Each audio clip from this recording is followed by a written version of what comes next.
O'zbekiston fuqarolariga tezkor xabar.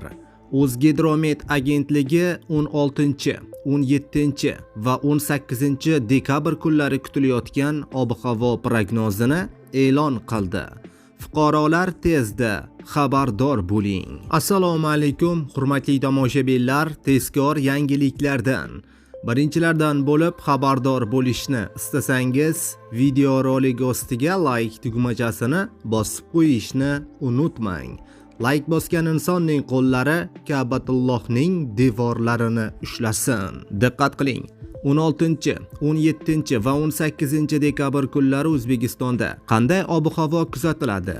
Unga ko'ra, Qoraqalpog'iston Respublikasi va Xorazm viloyatida havo bulutli bo'ladi. 17 dekabr kuni ba'zi joylarga qor yog'adi.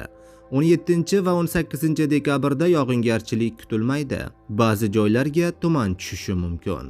Havo harorati 16 va 17 dekabr kunlari kechasi 3-8 daraja sovuq. 18 dekabr kuni kechasi esa 5-10 daraja sovuq bo'ladi. Kunduz kunlari 3 daraja iliq bo'ladi. Buxoro va Navoiy viloyatida havo bulutli bo'ladi.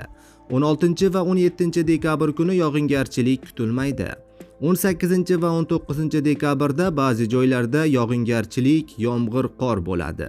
Ba'zi joylarga tuman tushishi mumkin. Havo harorati 16-17 dekabr kuni kechasi 2 daraja sovuq. Kunduz kunlari 5-10 daraja iliq bo'ladi. 18 va 19 dekabr kuni kechasi 5-10 daraja sovuq, kunduz kunlari 2-7 daraja iliq bo'ladi.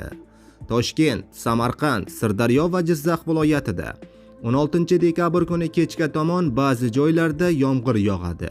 17 va 18 dekabrda ba'zi joylarga yomg'ir yog'ishi kutilmoqda.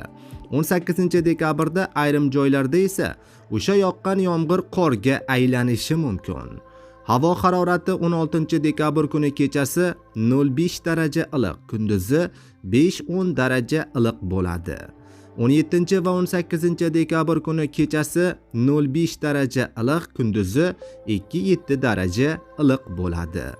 Qashqadaryo va Surxondaryo viloyatida havo o'zgaruvchan bo'ladi. 16 va 17 dekabr kunlari ayrim joylarda yomg'ir yog'adi. 18 dekabrda yog'ingarchilik kutilmaydi. Havo harorati 16 dekabr kuni kechasi 0,5 daraja iliq, kunduzi 8-13 daraja iliq bo'ladi. 18 va 19 dekabr kuni kechasi sovuq 2 daraja bo'ladi. Kunduz kunlari 4-9 daraja iliq bo'ladi. Andijon, Namangan va Farg'ona viloyatida 16 dekabr kuni yog'ingarchilik kutilmaydi.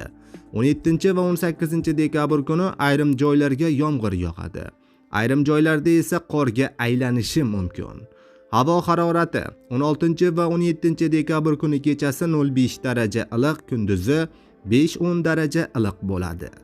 18 va 19 dekabr kunlari havo harorati kechasi 2-3 daraja iliq, kunduzi 4-9 daraja iliq bo'ladi.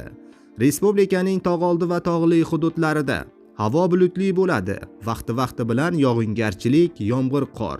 Ba'zi joylarda tuman tushishi mumkin. 16 dekabr kuni Toshkent va Namangan viloyatining tog'li hududlarida qor ko'chish xavfi ham e'lon qilingan. Havo harorati 16-17 dekabr kuni kechasi 3 daraja sovuq, 2 daraja iliq, kunduz kunlari 0,5 daraja iliq bo'ladi, deyiladi xabarda.